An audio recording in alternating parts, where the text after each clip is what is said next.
வானதி ஃபோனையே பார்த்துட்டு உட்காந்துருக்காங்க. அப்போது பாண்டியன் கால் பண்ணுறாரு. காலை கட் பண்ணிடுறாங்க.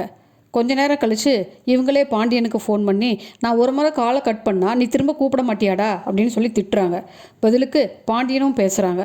நிலாவும் சோழனும் ஒரு சூப்பர் மார்க்கெட்டுக்கு போய் வீட்டுக்கு தேவையான கொஞ்சம் பாத்திரம், மளிகை சாமான் போட்டு வைக்கிறதுக்கு கொஞ்சம் பிளாஸ்டிக் டப்பா எல்லாம் வாங்கிட்டு வராங்க. வாங்கின பொருளையெல்லாம் மூட்டையாக வீட்டுக்கு கொண்டு வராங்க.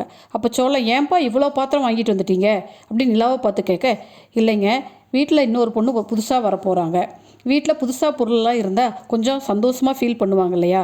அது இல்லாமல் நம்ம வீட்லேயும் பாத்திரமெல்லாம் ரொம்ப பழசாக இருக்குங்க, அதனால தான் வாங்கினோன்னு சொல்கிறாங்க. சோழனை கிச்சனுக்குள்ளே எல்லா திங்ஸையும் கொண்டு வந்து வைக்க சொல்கிறாங்க நிலா அந்த மூட்டையை ஓப்பன் பண்ணி பிளாஸ்டிக் டப்பாலாம் எடுத்து சோழனை கழுவி வைக்க சொல்கிறாங்க.